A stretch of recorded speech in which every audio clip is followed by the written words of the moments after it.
Hello, my name is Joe and welcome to my channel. This is part 2 of my book and movie reaction to Star Trek the Motion Picture for Book Trek 2024, The Wrath of the Summer of Trek.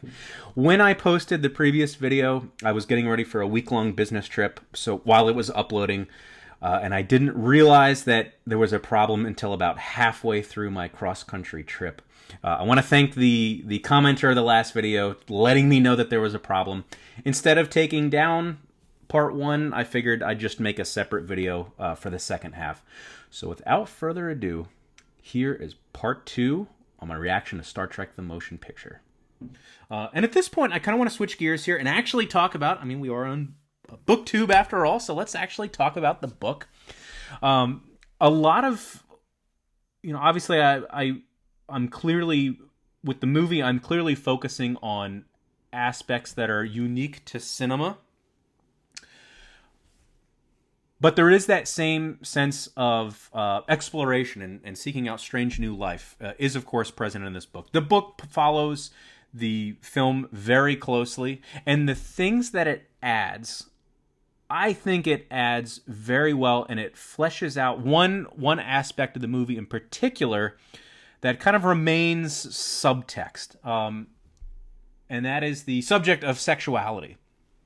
Without going into too many spoilers, at the end of the movie, there is going to be kind of a union between two characters, and it's, pretty much could be considered a sexual union.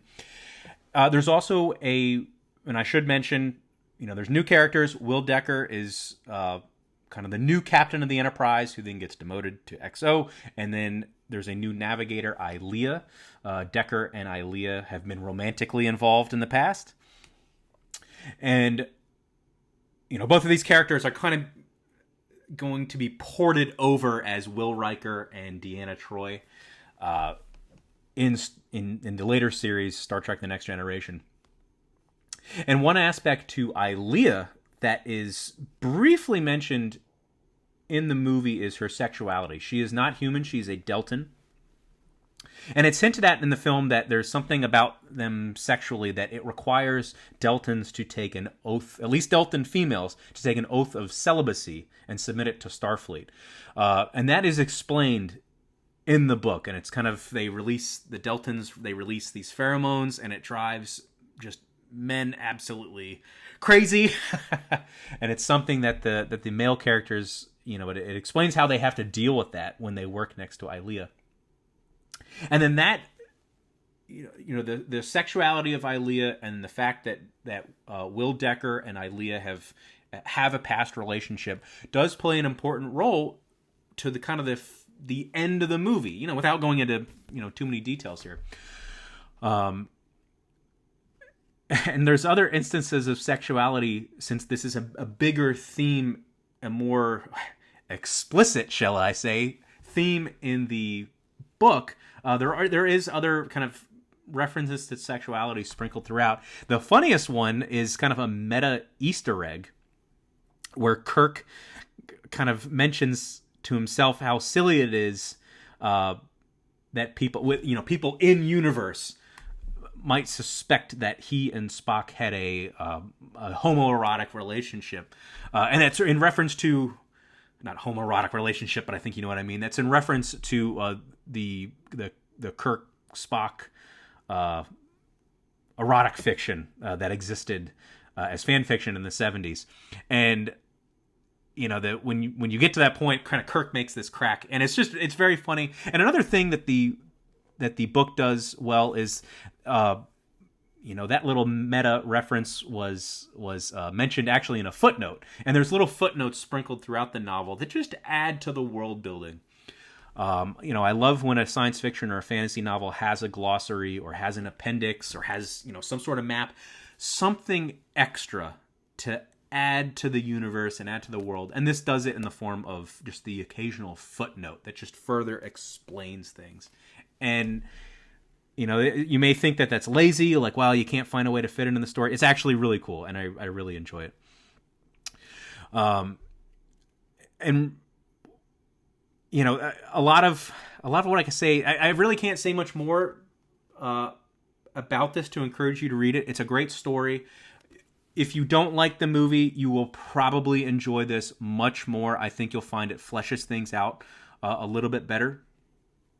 It's very well written for what is simply a novelization. If you've never seen the movie, I mean, I recommend you watch the film first before reading this. But if you've never seen the movie, you're into Star Trek only through books. I don't know if you exist out there. Maybe not, but maybe there's a couple of people. You could read this first. It's really good. I think you're going to enjoy it. And I will say, just to kind of it's something I ended with my discussion of the movie. One aspect that I think the movie does do a little bit better is that sense of wonder. And I think it simply comes down to the fact that cinema is a visual medium. We can see these big models. We can see, the alien thing. It can get very bizarre and strange. And the Douglas Trumbull models and special effects and visual effects are absolutely incredible. And though the book does do a good job also of kind of explaining the weirdness, and actually there are some aspects to V'ger, which it's called, minor spoiler. There are some aspects to V'ger that are in the book that aren't in the movie. I don't know whether they were written in the screenplay and they just couldn't do certain effects. They didn't know how to do it, or they had to add things to the novelization to just add to the weirdness to make up for the fact that this is not a visual medium. There are some things that are very well done in the book that are not in the film, but I think overall the movie, it has this great sense of just, it just fills me with awe. And I think it did it better than the book. So for me, if you don't like the movie that much, you'll probably like this better. But for me, this is my favorite Star Trek movie. It's hard that any novelization is going to be like, well, this is even better. This is one of my favorite movies of all time. But they're both really, really good. If you haven't seen it, check it out. If you're looking for another Star Trek book to read this summer, this is a good one. You're not going to be disappointed in this. So that's all I'll say for now. I will add that at some point soon, I am going to read another Star Trek novel. Hopefully, I think it's going to be a Voyager novel. And also, I just want to briefly mention, if you stuck around this long, congratulations. Thank you for staying. I am trying to read Emma by Jane Austen. It is a bit slow going. I am very busy in my life right now. Also because, and I mentioned this before, because of June on the Range, I am on a huge Western movie kick that is admittedly just taking from my reading time. So I'm having some trouble with Jane Austen. If I end up just, let me put it aside for a while, I'll probably dive back into Star Trek. Just something short and easy to knock out. But thank you for watching, and that is all for now. Thank you.